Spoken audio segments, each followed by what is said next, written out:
55 নম্বর file.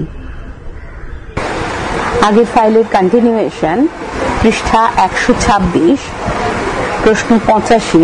প্রবাদের 6টি লক্ষণের একটি লক্ষণ হল উত্তর সততা, ভুল, উত্তর সত্যতা। কথা, প্রশ্ন 86।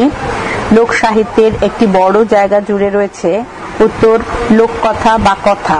প্রশ্ন 87। গল্পকেই সাধারণভাবে বলা হয়, উত্তর কথা। প্রশ্ন 88। বাংলা লোককথাকে উত্তর 4 ভাগে ভাগ করা হয়েছে। প্রশ্ন 79, ভুল, 89। উপকথা বা লিজেন্ড সাধারণত, উত্তর বিয়োগান্ত হয়। প্রশ্ন 90। উপকথার সৃষ্টি সাধারণত, উত্তর চিত্ত বিনোদনের উদ্দেশ্যে। পৃষ্ঠা 127। প্রশ্ন 91। রূপকথার গল্প সাধারণত, উত্তর মিলনান্ত হয়। প্রশ্ন 92। রূপকথার গল্পে যাদের দেখা পাওয়া যায় তাদের, উত্তর 4টি শ্রেণীতে ভাগ করা যায়। প্রশ্ন 93। রূপকথা ব্যবহৃত মানুষগুলিকে আমরা আবার, উত্তর 3 ভাগে ভাগ করে দেখাতে পারি। প্রশ্ন 94। পশু কথাকে, উত্তর 3 ভাগে ভাগ করা যেতে পারে। প্রশ্ন 95। পশু কথার একটি অতি পরিচিত উদাহরণ হল, উত্তর সংস্কৃত পঞ্চতন্ত্র। প্রশ্ন 96। পশু কথার গল্পের পেছনে থাকে কোনো, উত্তর নীতি কথা। প্রশ্ন 97। সংস্কৃত পঞ্চতন্ত্র ছাড়া পশু কথা গল্পের আর একটি পরিচিত উদাহরণ হল, উত্তর এইসপস ফেবল, AESOP'S এইসব ফেবলস। প্রশ্ন 98। পশু কথা তৃতীয় শ্রেণীটিকে বলা হয়, উত্তর উপজাতীয় পশু কথা। প্রশ্ন 99। বাংলা ভাষায় পশু কথার সেরা সংগ্রহ গ্রন্থটি হল, উত্তর টুনটুনির বই। পৃষ্ঠা 128। প্রশ্ন 100। টুনটুনির বই গ্রন্থটির সংকলক হলেন, উত্তর উপেন্দ্র কিশোর রায়চৌধুরী। প্রশ্ন 101। বাংলা ভাষার পশু কথায়, উত্তর বাঘই প্রধান। প্রশ্ন 102। লোককথার চতুর্থ প্রকারটিকে বলা হয়, উত্তর ব্রতকথা। প্রশ্ন 103। প্রতিটি ব্রতকথাতেই একাধিক গড়ে উঠেছে, উত্তর মিথ। প্রশ্ন 104। উপকথা শব্দটির আভিধানিক অর্থ হল, উত্তর উপাখ্যান। প্রশ্ন 105। উপকথা শব্দটির ইংরেজি প্রতিশব্দ হল অ্যানিম্যাল টেল। প্রশ্ন 106। সভ্যতার উষালগ্নে মানুষ ছিল, উত্তর দুরন্ত প্রকৃতির শিকার। প্রশ্ন 107। আধিভৌতিক ক্ষমতা বিশিষ্ট গাঁও বুড়োর দল ভীত মানুষদের, উত্তর আক্রমণ প্রতিহত করার পরামর্শ দিত। প্রশ্ন 108। রবীন্দ্রনাথ রূপকথার মায়াময় স্পর্শের কথা বলেছেন, উত্তর শিশুকাব্য গ্রন্থখানিতে। প্রশ্ন 109। অনেকে রূপকথাকে ড্যাশের সঙ্গে তুলনা করেছেন, উত্তর এপিকের। পৃষ্ঠা 129। প্রশ্ন 1। সঠিক উত্তরটি বেছে নাও। প্রতি প্রশ্নের মান 1। ছড়া। প্রশ্ন 1। ছড়া কাকে বলে, উত্তর মুখে মুখে রচিত অন্তমিলযুক্ত ছোট আকারের গ্রাম্য কবিতাকে ছড়া বলে। প্রশ্ন 2। ছড়া সাধারণত কটি চরণ নিয়ে গঠিত হয়, উত্তর ছড়া সাধারণত 2, 4, 6 এবং 8টি চরণ নিয়ে গঠিত হয়। প্রশ্ন 3। ছড়া মূলত কোন ছন্দে রচিত হয়, উত্তর ছড়া মূলত শাসাঘাত বা স্বরবৃত্ত ছন্দে রচিত হয়। প্রশ্ন 4। ছড়ার লয় কেমন হয়, উত্তর ছড়ার লয় হয় দ্রুত। প্রশ্ন 5। ছড়া যে ছন্দে রচিত হয় তার প্রধান বৈশিষ্ট্য কি, উত্তর ছড়া যে ছন্দে রচিত হয় তার প্রধান বৈশিষ্ট্য হল প্রতি চরণে 4 পর্ব এবং প্রতি পর্বের প্রথম অক্ষরে থাকে জোরালো শাসাঘাত। প্রশ্ন 6। বাংলায় ছড়া নিয়ে প্রথম বড় আকারের প্রবন্ধ লেখেন কে, উত্তর রবীন্দ্রনাথ চাকুরী প্রথম বাংলায় ছড়া নিয়ে বড় আকারের প্রবন্ধ লেখেন। প্রশ্ন 7।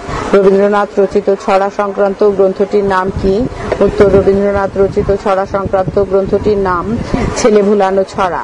প্রশ্ন 8। যোগীন্দ্রনাথ সরকারের উল্লেখযোগ্য ছড়া গ্রন্থটির নাম কি, উত্তর যোগীন্দ্রনাথ সরকারের উল্লেখযোগ্য ছড়া গ্রন্থটির নাম খুকুমণির ছড়া।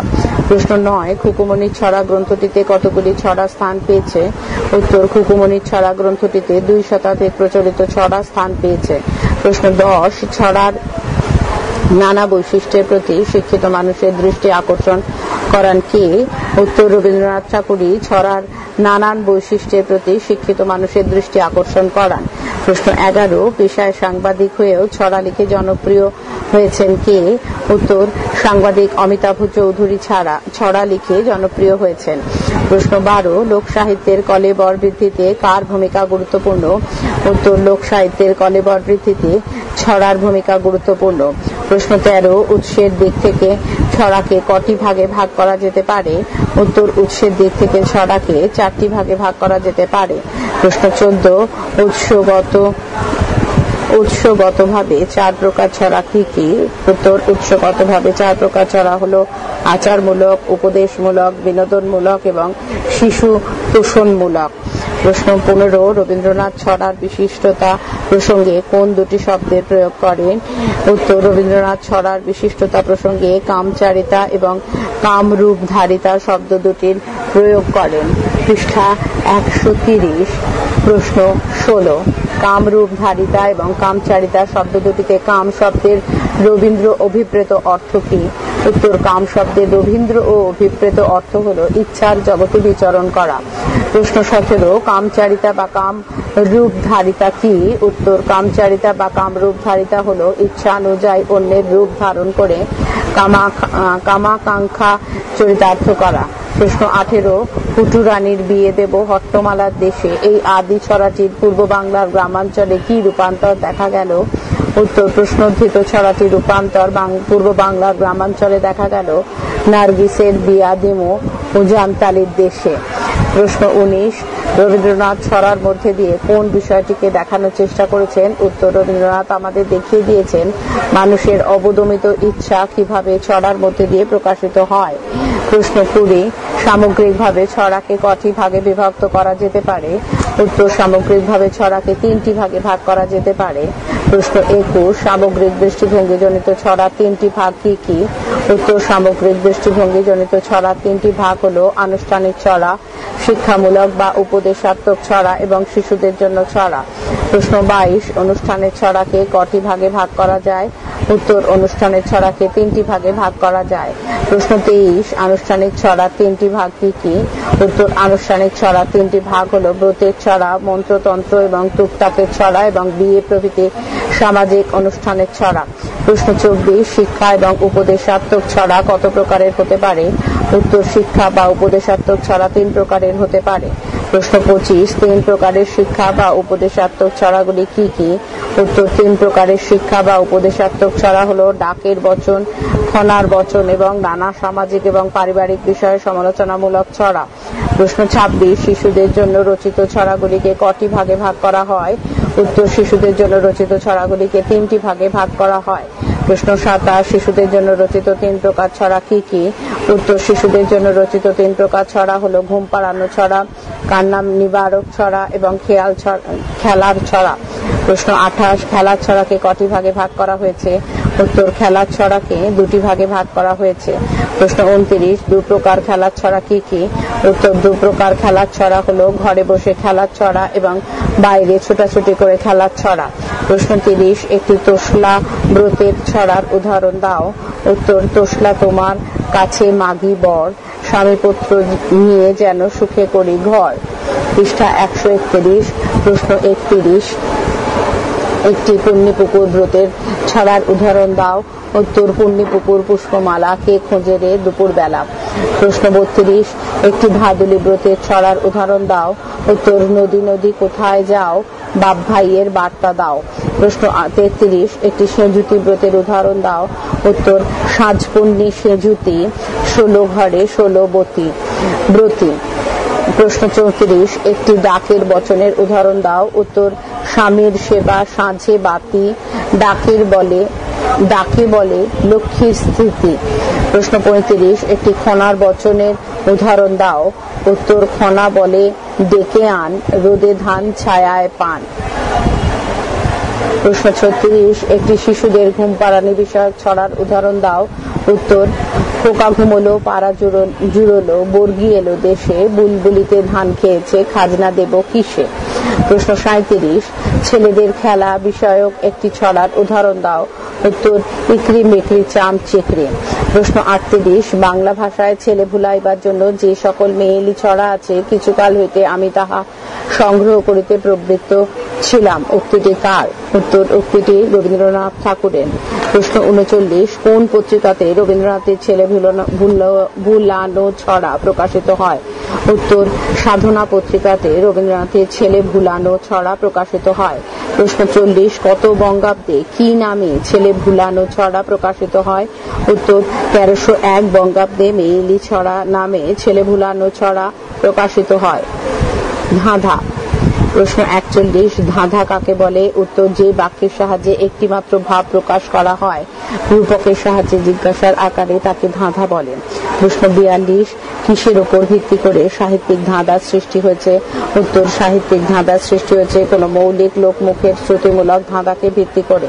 প্রশ্ন 43, মনীষী রোলান্ডো কি কি ভাগে ধাঁধাকে ভাগ করেছেন? উত্তর মনীষী রোলান্ডো লৌকিক এবং সাহিত্যিক এই দুই ভাগে ধাঁধাকে ভাগ করেছেন।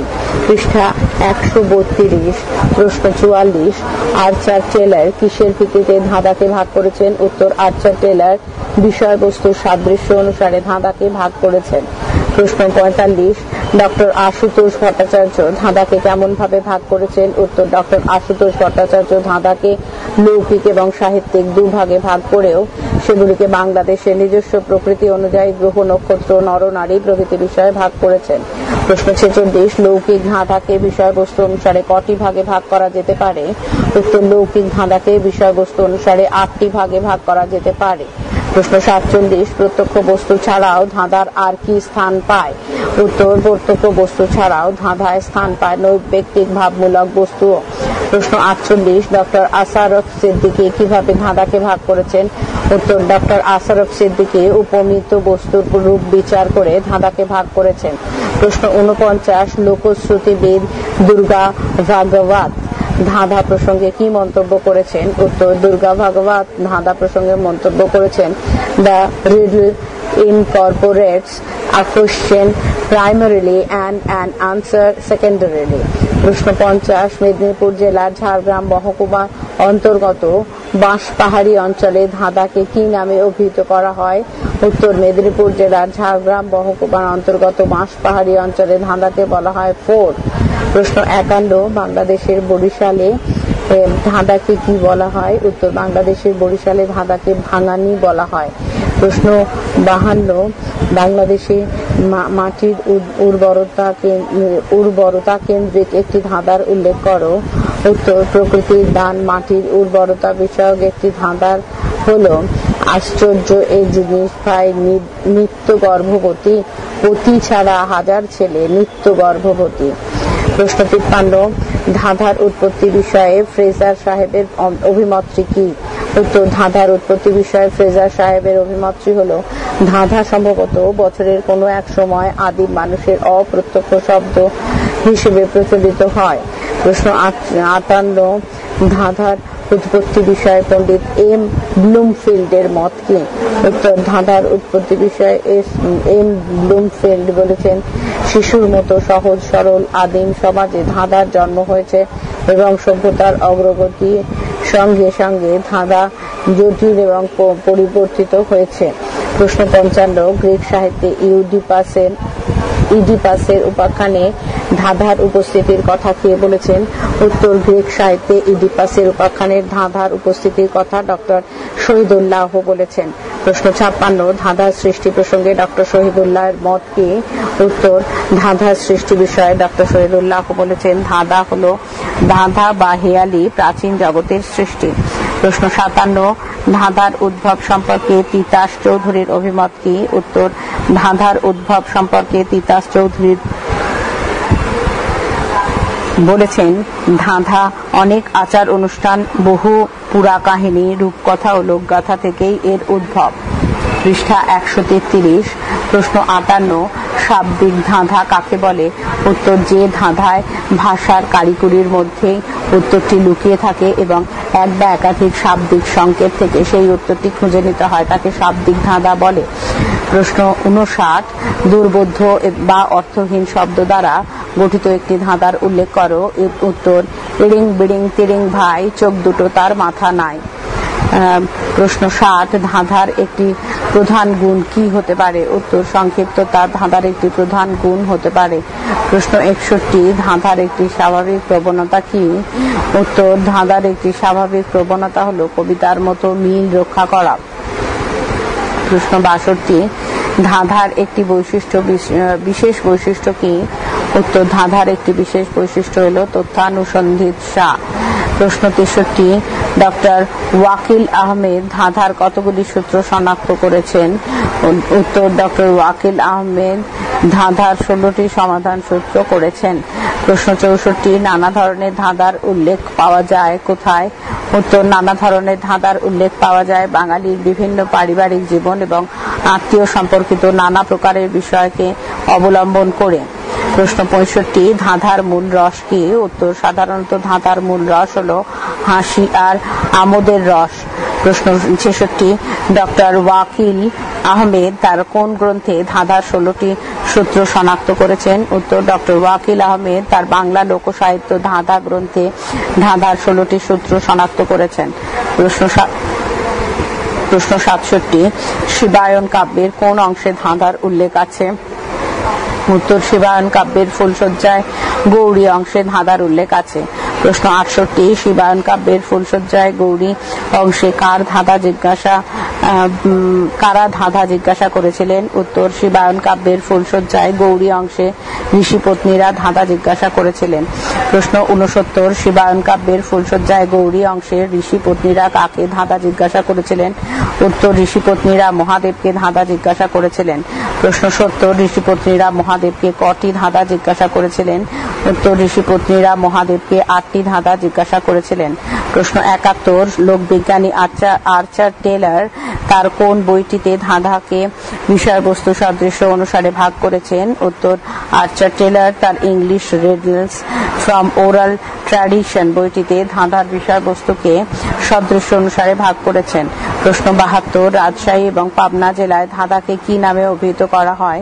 উত্তর, রাজশাহী এবং পাবনা জেলায় ধাঁধাকে মান নামে অভিহিত করা হয়। প্রশ্ন 73, ধাঁধাকে মুর্শিদাবাদ জেলায় কি নামে অভিহিত করা হয়? উত্তর, ধাঁধাকে মুর্শিদাবাদ জেলায় হিয়ালি নামে অভিহিত করা হয়। পৃষ্ঠা 134। প্রশ্ন 74, বাঙালির পারিবারিক জীবনে জামাই শ্বশুরকে নিয়ে রচিত একটি ধাঁধার উল্লেখ করো। উত্তর, চিরমধুর ও রসিকতাময় জামাই শ্বশুরের সম্পর্ক নিয়ে রচিত একটি ধাঁধা হলো মায়ে ঝিয়ে বসে দুই পুরুষ আসে, মেয়ে বলেছে বাবা আসছে, মাও বলছে বাবা আসছে। প্রশ্ন 75, শাশুড়ি জামাইকে নিয়ে রচিত একটি ধাঁধার উল্লেখ করো। উত্তর, হেসে হেসে আসছো তুমি ঠাট্টা করতে মুখে, আমার শ্বশুর বিয়ে করেছে তোমার শ্বশুরের মাকে। প্রবাদ। প্রশ্ন 76, প্রবাদ কাকে বলে? উত্তর, জাতির সুদীর্ঘ ব্যবহারিক অভিজ্ঞতার সংক্ষিপ্ততম সংহত ও সুন্দর ভাষাগত রূপের বহিঃপ্রকাশকে প্রবাদ বলে। প্রশ্ন 77, প্রবাদ মূলত কিসের অভিব্যক্তি? উত্তর, প্রবাদ মানুষের পরিবেশ এবং জীবন পর্যবেক্ষণের এবং প্রকাশের এক সংক্ষিপ্ত অথচ অর্থপূর্ণ অভিব্যক্তি। প্রশ্ন 78, প্রবাদ শব্দের উৎপত্তি কিসের থেকে? উত্তর, প্রবাদ শব্দটির উৎপত্তি প্রপূর্বক বদ ধাতু যোগ অ ব্র্যাকেটে জয় ইয় থেকে। প্রশ্ন 79, প্রবাদ শব্দটির অর্থ কি? উত্তর, প্রবাদ শব্দটির অর্থ লোক বিশ্বাস। প্রশ্ন 80, প্রবাদ শব্দটির ব্যাখ্যা লেখক হরিচরণ বন্দ্যোপাধ্যায় তার কোন গ্রন্থে দিয়েছেন? উত্তর, লেখক হরিচরণ বন্দ্যোপাধ্যায় তার বঙ্গীয় শব্দকোষ গ্রন্থে প্রবাদের ব্যাখ্যা দিয়েছেন। প্রশ্ন 81, লেখক হরিচরণ বন্দ্যোপাধ্যায় তার বঙ্গীয় শব্দকোষ গ্রন্থে প্রবাদের কি ব্যাখ্যা দিয়েছেন? উত্তর, লেখক হরিচরণ বন্দ্যোপাধ্যায় তার বঙ্গীয় শব্দকোষ গ্রন্থে প্রবাদের ব্যাখ্যা দিয়েছেন পরস্পর কথোপকথন, সম্ভাষণ, পরস্পরাভিঘাত, অন্যান্য স্পর্ধী, লোকপ্রবাদ, লোকনিন্দা, পরম্পরাগত বাক্য, প্রসিদ্ধ লোকবাদ, কিংবদন্তি, জনশ্রুতি ইত্যাদি অর্থে প্রবাদ শব্দটি প্রযুক্ত হয়। প্রশ্ন 82, বর্তমানে প্রবাদের মাধ্যমে কি কি অর্থ প্রকাশিত হয়? উত্তর, বর্তমানে প্রবাদের মাধ্যমে উক্তি, ব্যাখ্যান, বাগ্মিতা, ভাষণ, গৌরব, চলতি কথা, জনশ্রুতি, কিংবদন্তি ইত্যাদি প্রকাশিত হয়। প্রশ্ন 83, সংস্কৃত ভাষায় প্রবাদকে কি বলা হয়েছে? উত্তর, সংস্কৃত ভাষায় প্রবাদকে বলা হয়েছে সুভাষিতম। প্রশ্ন 84, পালি ভাষার প্রবাদকে কি বলা হয়? উত্তর, পালি ভাষায় প্রবাদকে বলা হয় সুভাষিত। প্রশ্ন 85, ইংরাজিতে প্রবাদকে কি বলা হয়? উত্তর, ইংরাজিতে প্রবাদকে বলা হয় প্রভাব, PROVERB। প্রশ্ন 86, কোথায় প্রথম প্রবাদের ব্যবহার পাওয়া যায়? উত্তর, ঋগ্বেদে প্রথম প্রবাদের ব্যবহার পাওয়া যায়। পৃষ্ঠা 135। প্রশ্ন 87, প্রবাদ মূলত কি? উত্তর, প্রবাদ হলো এমন একটি ছোট বাক্য যার ভিত্তিতে আছে দীর্ঘ অভিজ্ঞতা। প্রশ্ন 88, গঠনের দিক থেকে বাংলা প্রবাদের কাঠামো কত রকমের?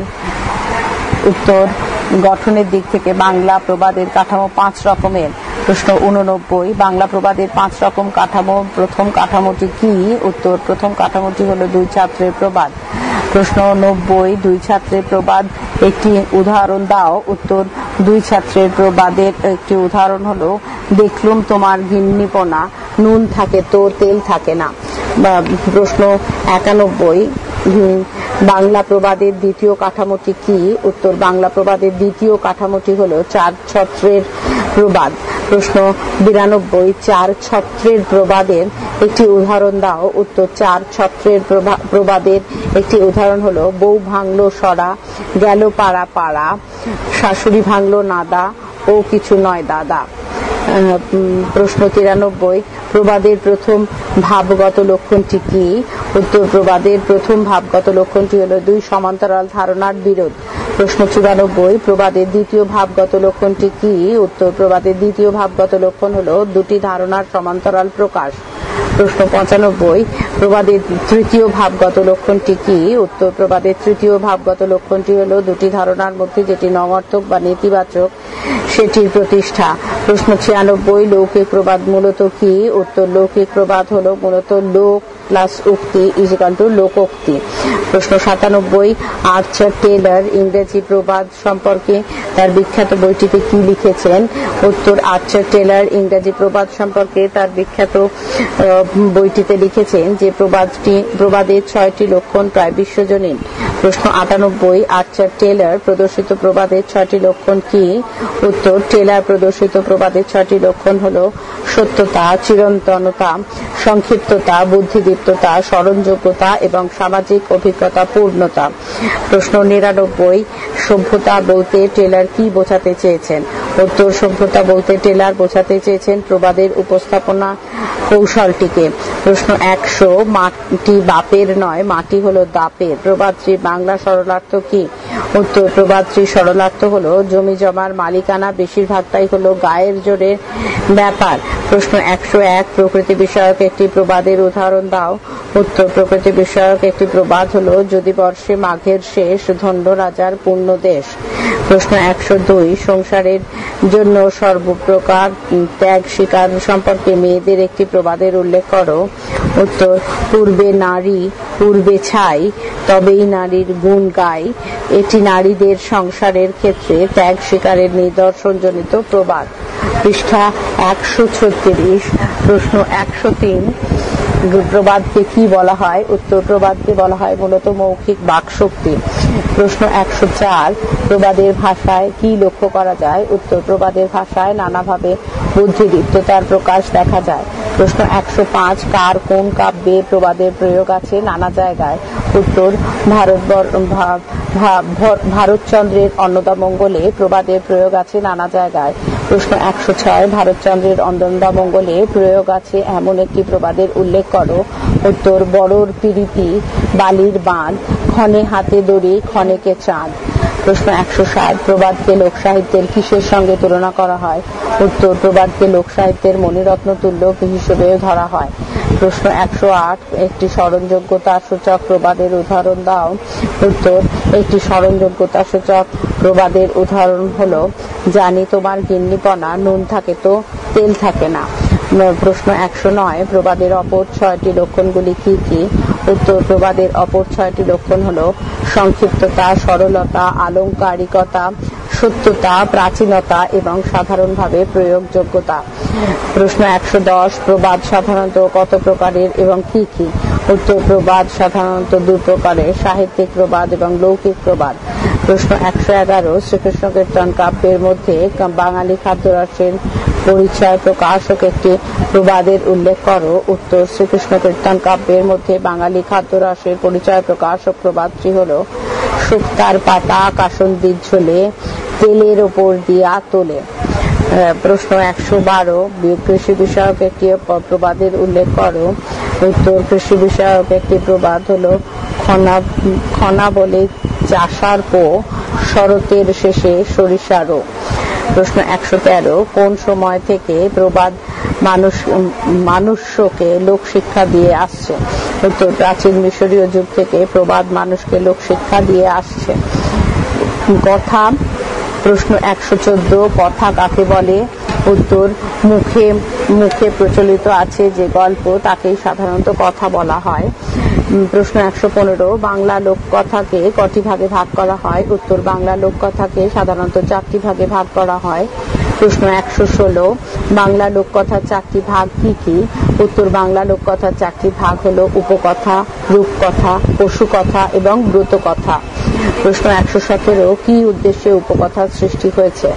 উত্তর, চিত্ত বিনোদনের উদ্দেশ্য নিয়েই উপকথার সৃষ্টি হয়েছে। পৃষ্ঠা 137 প্রশ্ন 118 উপকথা সাধারণত কেমন ধরনের হয়ে থাকে? উত্তর, উপকথা সাধারণত বিয়োগান্তক হয়ে থাকে। প্রশ্ন 119 রূপকথা কাকে বলে?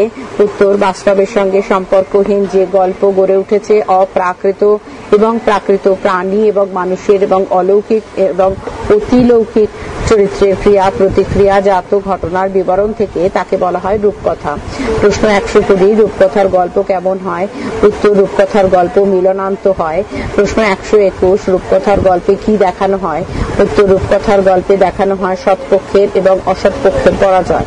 প্রশ্ন 122 কোন উদ্দেশ্যে রূপকথা গল্পের সৃষ্টি? উত্তর, চিত্ত বিনোদনের উদ্দেশ্যে নিয়েই সৃষ্টি হয় রূপকথা। প্রশ্ন 123 রূপকথার গল্পে কিসের বিবরণ থাকে? উত্তর, মনের গভীরে যেসব অপূর্ণ ইচ্ছা সুপ্ত থাকে রূপকথার গল্পে সেই সব ইচ্ছা পূরণেরও বিবরণ থাকে। প্রশ্ন 124 রূপকথার গল্পে যাদের পাওয়া যায় তাদের কটি শ্রেণীতে ভাগ করা চলে? উত্তর, রূপকথার গল্পে যাদের দেখতে পাওয়া যায় তাদের 4টি শ্রেণীতে ভাগ করা চলে। প্রশ্ন 125 রূপকথার গল্পে যাদের দেখতে পাওয়া যায় তাদের 4টি শ্রেণী কি কি? উত্তর, রূপকথার গল্পে যাদের দেখতে পাওয়া যায় তাদের 4টি শ্রেণী হলো 1 মানুষ, 2 অপ্রাকৃত প্রাণী, 3 পশু, 4 নৈসর্গিক বস্তু। প্রশ্ন 126 রূপকথার গল্পে দেখতে পাওয়া মানুষগুলিকে কটি শ্রেণীতে ভাগ করে দেখাতে পারি? উত্তর, রূপকথার গল্পে দেখতে পাওয়া মানুষগুলিকে 3টি শ্রেণীতে ভাগ করে দেখাতে পারি। প্রশ্ন 127 পশুকথা কাকে বলে? উত্তর, কেবল পশু নিয়ে যে কাল্পনিক গল্প রচিত হয় তাকে পশুকথা বলা হয়। প্রশ্ন 128 পশুকথাকে কটি ভাগে ভাগ করা যেতে পারে? উত্তর, পশুকথাকে 3 ভাগে ভাগ করা যেতে পারে। প্রশ্ন 129 3 প্রকার পশুকথা কি কি? উত্তর, 3 প্রকার পশুকথা হলো 1 সৃষ্ট সাহিত্যের পশুকথা, 2 লোক সাহিত্যের পশুকথা এবং 3 উপজাতীয় পশুকথা। প্রশ্ন 130 সৃষ্ট বা লিখিত সাহিত্যের পশুকথার একটি সুপরিচিত উদাহরণ দাও। উত্তর, লিখিত সাহিত্যের পশুকথার একটি পরিচিত উদাহরণ হলো সংস্কৃত পঞ্চতন্ত্র। প্রশ্ন 131 লিখিত সাহিত্যে পশুকথা গল্পে শোনা কি গেছে? ভুল। প্রশ্ন 131 লিখিত সাহিত্যের পশুকথা গল্পের শেষে কি থাকে? উত্তর, লিখিত সাহিত্যে এর পশুকথা গল্পের শেষে থাকে কোনো নীতি কথা। প্রশ্ন 132 লোক সাহিত্যের পশুকথা কি উদ্দেশ্যে রচিত হয়? উত্তর লোক সাহিত্যের পশুকথা কেবল চিত্ত বিনোদনের জন্যই রচিত হয়। প্রশ্ন 133 লোক সাহিত্যের পশুকথা গল্পে কারা থাকে? উত্তর লোক সাহিত্যের পশুকথা গল্পে পশু, মানুষ, অতিলৌকিক প্রাণী মেশামেশি করে থাকে। প্রশ্ন 134 বাংলা ভাষায় পশুকথা আর সেরা সংগ্রহ গ্রন্থটির নাম কি? উত্তর বাংলা ভাষায় পশুকথার সেরা সংগ্রহ গ্রন্থটির নাম হলো টুনটুনির বই। প্রশ্ন 135 টুনটুনির বই গ্রন্থটির সংকলককার কে? উত্তর টুনটুনির বই গ্রন্থটির সংকলককার হলেন উপেন্দ্র কিশোর রায়চৌধুরী। প্রশ্ন 136 বাংলা ভাষায় পশুকথার কি প্রধান প্রাণী? উত্তর বাংলা ভাষায় পশুকথায় বাঘ প্রধান প্রাণী। প্রশ্ন 137 বাংলা ভাষায় পশুকথার গল্পে ধূর্ত প্রাণীটি কে? উত্তর বাংলা ভাষায় পশুকথার গল্পে ধূর্ত প্রাণীটি হলো শেয়াল। পরবর্তী অংশ পরবর্তী ফাইলে।